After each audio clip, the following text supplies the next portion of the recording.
안녕하세요. 저는 35살 가스 회사에서 근무를 하고 있는 여자예요. 전 남편과 7년 전에 이혼했고 돌싱녀로 살다가 얼마 전 좋은 남자를 만나서 재혼을 했습니다. 현재 남편과는 동갑으로 몇 년간 저희에게 가스를 납품받는 거래처 식당 사장님이었어요. 중국 음식점을 운영하는 제 남편은 저와 가스 배관 수리 문제로 자주 연락을 주고받다가 연이 닿게 되어 결국 사랑을 하게 되었습니다. 제 남편도 돌싱이었는데 이혼한 지 1년밖에 되질 않아 저와의 만남에 대해 오랫동안 고민한 듯 했지만 결국 저를 놓치기 싫다면서 그날로 저와 남편은 서로에게 사로잡혀버리고 말았네요. 아무래도 둘 다 아이가 없으니 크게 신경 쓰이는 건 없더라고요. 아무튼 그렇게 만남을 이어오던 중 한 번은 남편의 이혼 사유를 물어보니 술 기운을 빌려 괴로운 듯 말하더군요. 전 부인이 자신보다 10살이 어렸는데 결혼한 지 9년 정도가 되었을 때쯤 전 부인이 다른 남자와 바람이 난 걸 알게 되었는데 그런 사이를 오래 유지하고 있었다고 하더라고요. 그래서 자신과의 아이를 갖기 싫어했었던 걸 알게 되었답니다. 그런데 남편은 전 부인을 많이 사랑해서 웬만하면 가정을 지키고 싶어서 그런 모든 사실을 알고서도 억지로 참고 살았는데 집안 곳곳에 일부러 불륜 흔적을 남겨놓았다네요. 결국 더 이상은 못 참겠다 싶어서 이혼했다고 합니다. 그 말을 듣는데 진심으로 전 부인을 많이 사랑한 감정이 전해져 왔습니다. 사실 오래된 거래처 고객이다 보니 상품 홍보를 위해서 영업 직원과 몇 번 방문했던 터라 전 부인을 본 적이 있습니다. 두 사람이 얼마나 금술이 좋았는지 가게 안에는 아내와 같이 찍은 사진이 도배가 되어 있었고 가게 이름도 아내 이름을 따와 지을 정도로 각별한 부부의 모습을 봤었습니다. 그런 두 사람이 이혼을 하니 한 번씩은 다수근 수근거렸고 저도 그중 한 명이었죠. 그런데 그랬던 제가 이 남자와 사랑에 빠질 줄 누가 알았겠습니까? 제 남편은 빨개진 얼굴로 제 손을 잡으며 말하더군요. 내가 원래 해바라기 같은 면이 있어. 한 번 마음 주면 정 떼기 쉽지 않은데 이혼 이후로 유일하게 내 눈에 들어온 여자는 당신이라고 제게 고백을 했습니다. 새삼 심장이 쿵쾅대며 설레더군요. 진심인지는 모르겠으나 어쨌든 썩 듣기 나쁜 말은 아니어서 속아주는 셈 치고 남편을 받아들이기로 했습니다. 남편은 연애 초반부터 지금까지 항상 달콤하고 부드러운 남자였습니다. 하나부터 10까지 저를 아기 다루듯 감싸주고 보호해주었어요. 아마도 어린 여자와 살았기 때문에 이런 습관이 몸에 익었나 보다 했죠. 왠지 모르게 전 부인에게도 이렇게 했을 것 같다는 생각에 질투가 나더라고요. 그리고 전 부인 이름을 본따서 만든 가게 상호명이 거슬렸던 저는 바꿔달라고 부탁했지만 남편은 가게 이미지와 홍보를 해둔 게 있기 때문에 바꾸긴 어렵겠다며 저를 설득하더군요. 제게 좋은 말로 웃으면서 얘기하는데 씁쓸했지만 남편의 말도 조금은 설득이 되었고 완고한 태도에 어쩔 수 없었습니다. 그렇게 남편과 저는 좋은 감정으로 만나다가 양가 부모님께 허락을 받았네요. 하지만 둘 다 재혼인 상황이어서 우선 혼인신고를 먼저 했고 결혼식은 조금 미루기로 했습니다. 결혼식만 안 올렸다 뿐이지 사실혼 관계였던 거죠. 혼인신고 이후 저는 남편 집으로 들어가 동거를 했고 이미 법적으로 부부였기 때문에 저는 그 남자의 아내로서 그리고 며느리로서의 삶을 살았습니다. 다시금 결혼 생활을 하면서 아내의 역할을 해보니 참 낯설더군요. 혼자 살던 습관에서 벗어나 누군가와 같이 하루를 맞이하고 끝내는 것은 익숙하지 않았습니다. 덜렁거리고 집안일을 한꺼번에 모아서 처리하는 저와는 다르게 남편은 매 순간 깔끔을 떨며 잠시라도 어질려져 있는 모습을 보는 것을 꺼려하는 깔끔한 성격이더라고요. 그렇지만 남편은 싫은 소리 한 번 하지 않으면서 특유의 자상함으로 따뜻한 말을 건네주었어요. 여보, 힘들면 내가 할 테니까 그냥 당신은 당신 일만 봐. 어차피 내가 집안일 하려는 사람과 결혼한 게 아니고 사랑해서 결혼한 건데 당신이 스트레스 받는 거 싫어라며 든든하게 절 안아주니 예전에는 느껴본 적 없는 처음 느껴보는 남편의 따뜻함에 몸이 녹아내릴 지경이었습니다. 자상함은 개미 코털만큼도 없던 전 남편과는 달리 저를 아껴주며 보듬어주며 곁을 지켜주고 시댁의 공격으로부터도 잘 지켜줬습니다. 어느 날 시댁에 갔는데 시아버지가 어디 며느리 음식 솜씨 한번 보자며 제게 저녁 식사를 차려보라고 했네요. 집안일은 젬병이었던 저는 예상치 못한 미션에 우왕좌왕하다가 인터넷 요리 레시피를 보며 겨우겨우 재료를 파악해서 만들었습니다. 생각보다 시간이 많이 걸린 탓에 시아버지가 배가 고프다며 나오셨고 제가 만든 음식 맛을 보았는데 갑자기 표정이 변하더라고요. 솜씨가 마음에 안 들었는지 젓가락을 탁 내려놓으시면서 말했습니다. 아가야.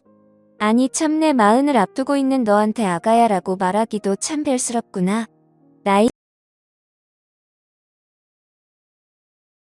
음식 정도는 할 줄 알아야지. 음식을 업으로 삼는 사람 집안에 시집와서 남편한테 요리도 부려먹을 작정이냐고 말하더라고요. 옛날 아가는 어린 나이였으니 가르치면 된다라고 생각했는데 라고 중얼거렸습니다. 그러자 옆에서 시어머니가 시아버지에게 눈치를 주었지만 시아버지는 아랑곳 않고 제 면전에 대고 계속 나이 얘기로 제 상처를 후벼파면서 상처가 되는 말들을 쏟아내시더라고요. 그걸 보다 못해 남편이 한마디 하더군요. 그만하세요, 아버지. 제 아내 앞에서 하실 말씀은 아니잖아요. 어딜 그딴 여자랑 제 아내를 비교하세요. 아버지께서 2번 다시 이런 말씀하시면 앞으로 다시는 찾아오지 않을 겁니다. 라며 통쾌한 사이다를 날려주었는데 얼마나 고맙던지요. 저런 아버지 밑에서 어떻게 우리 남편 같은 아들이 태어났는지 그야말로 놀랄 노자였습니다. 남편이 이렇게 나오니 저도 더 잘해야지 하는 마음이 커지더라고요.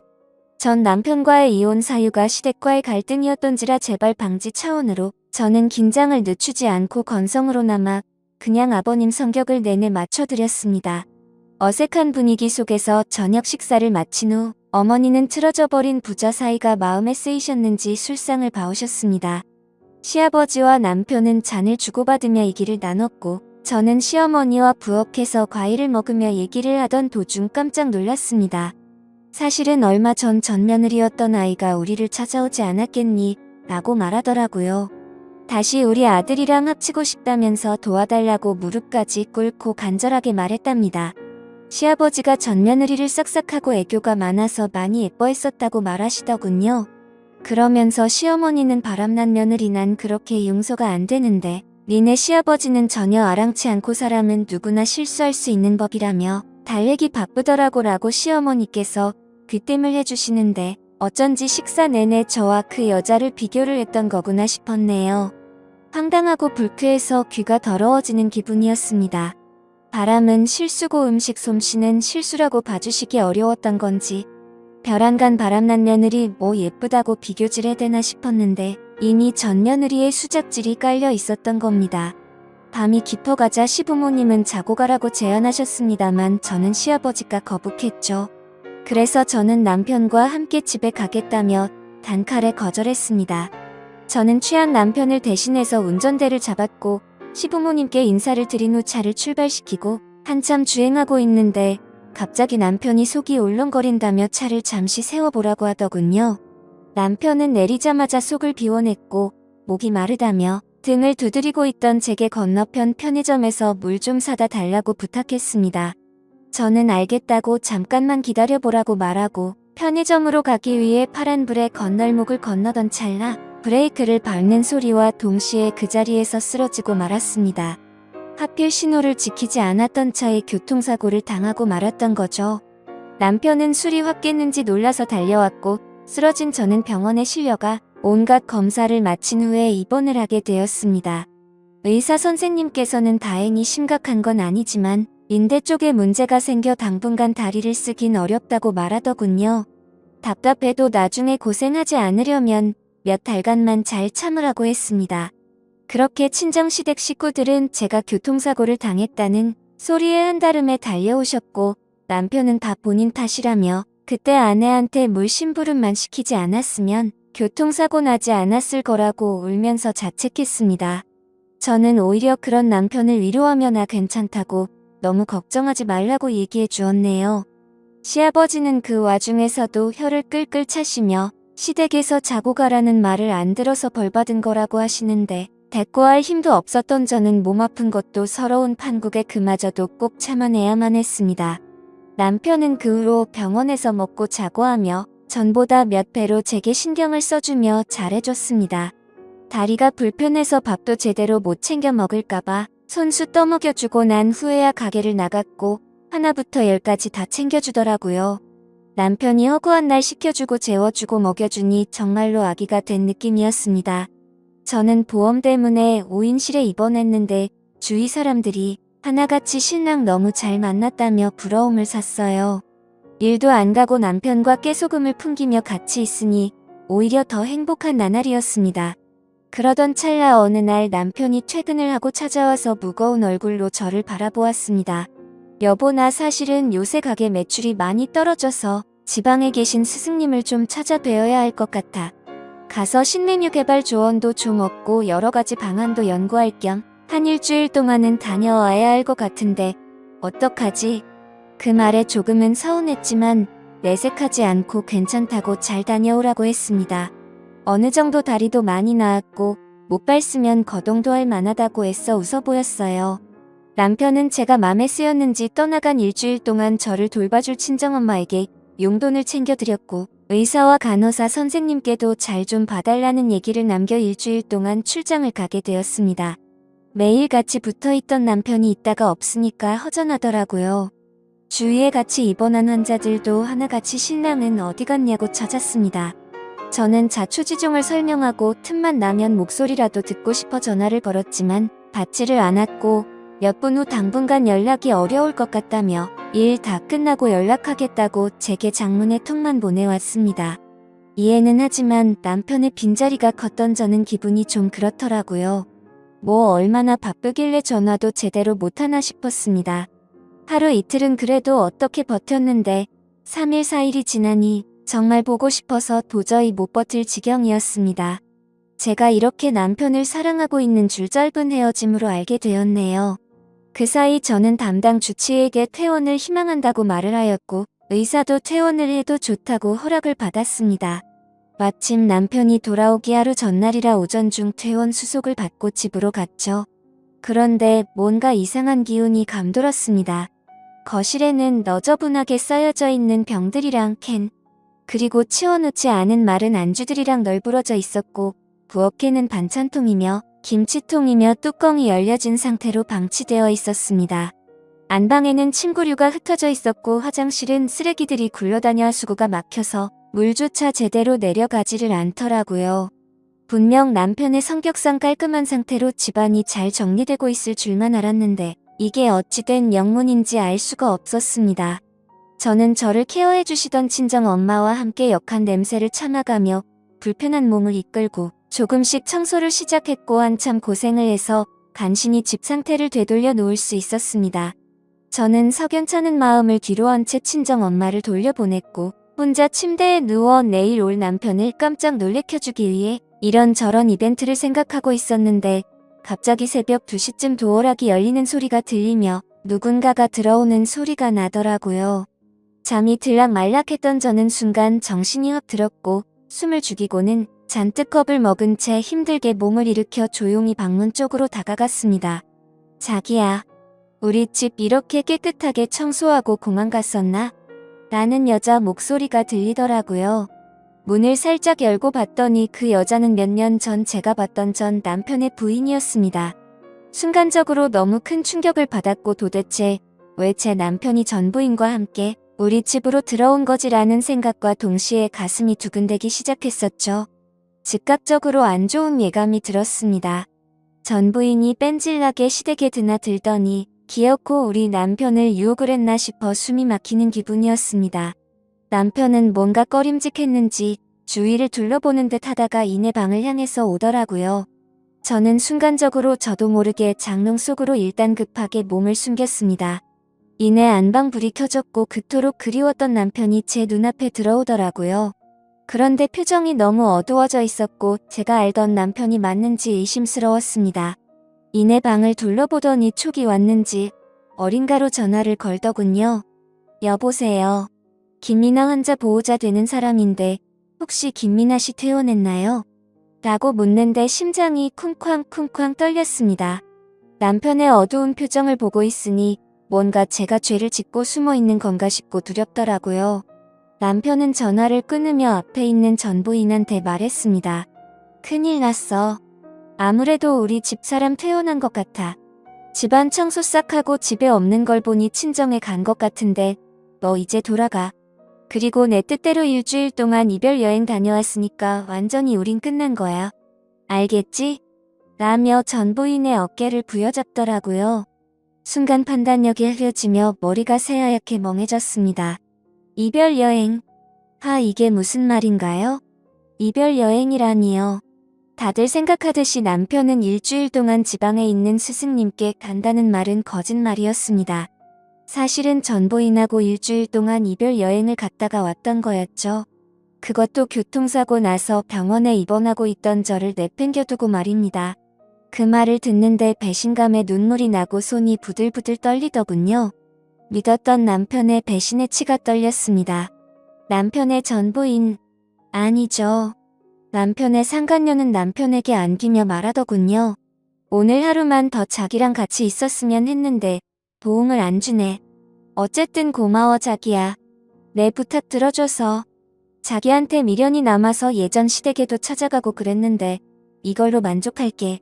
그래도 마지막으로 보냈던 밤들을 영원히 잊지 못할 거야 라며 혼자서 무슨 비련의 여주인공이 된 것 마냥 남편의 곁을 울면서 스쳐 지나가더군요.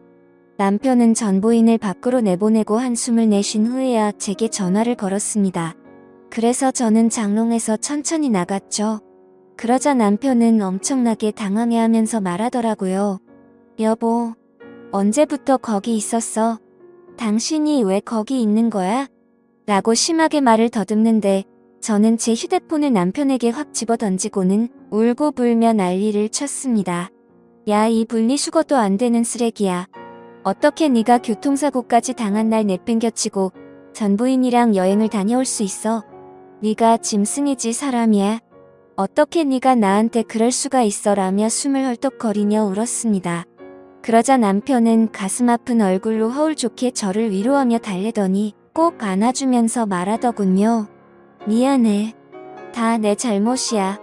사실 헤어진 전 부인이 당신이랑 만난 지 얼마 안 돼서 계속 나랑 재결합하자고 했었어.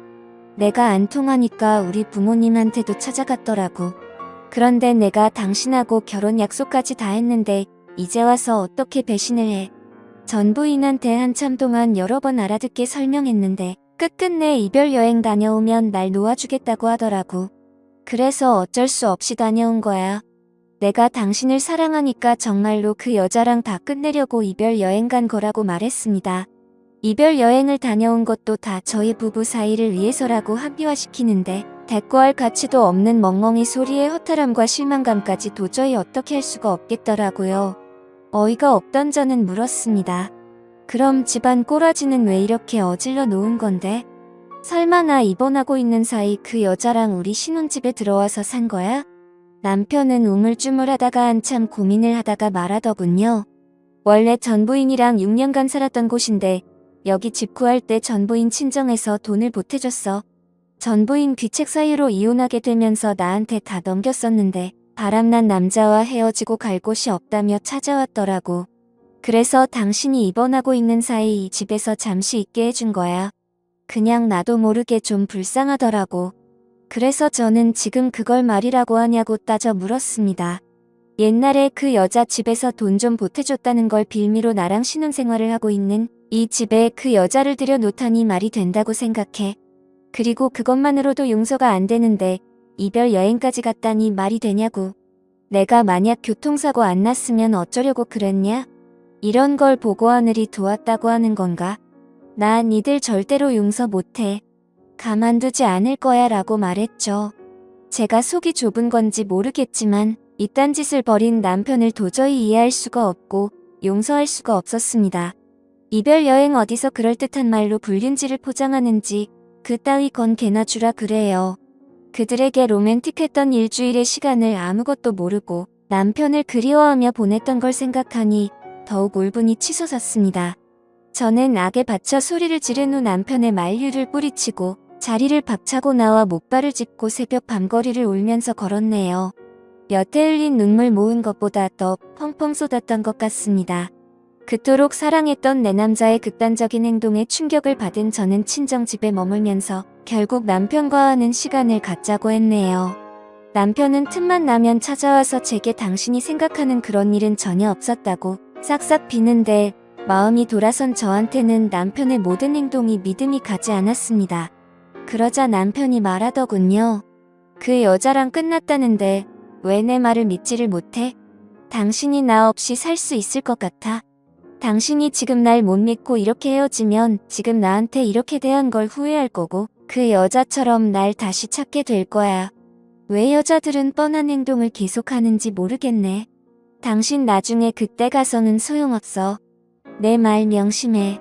그 뻔뻔한 말에 있는 정도 다 떨어지더라고요. 저는 결국 이혼을 감행했고 무턱대고 혼인신고를 빨리 한 탓에 빨간 줄만 하나 더 생겨버렸습니다. 남편이 그 이후로 어떻게 살고 있는지는 모르겠네요. 남편이 운영하던 중국집은 주인이 바뀌어 다른 사람이 운영하고 있었습니다. 여전히 예전 부인 이름을 딴 상호만 보면 그날의 충격이 떠올라 심장이 뛰고 기분이 나빠지네요. 어쨌든 저는 짧은 결혼 생활을 끝내고 싱글로서 삶을 살아가는데 역시 싱글의 삶이 제게는 제격이었습니다.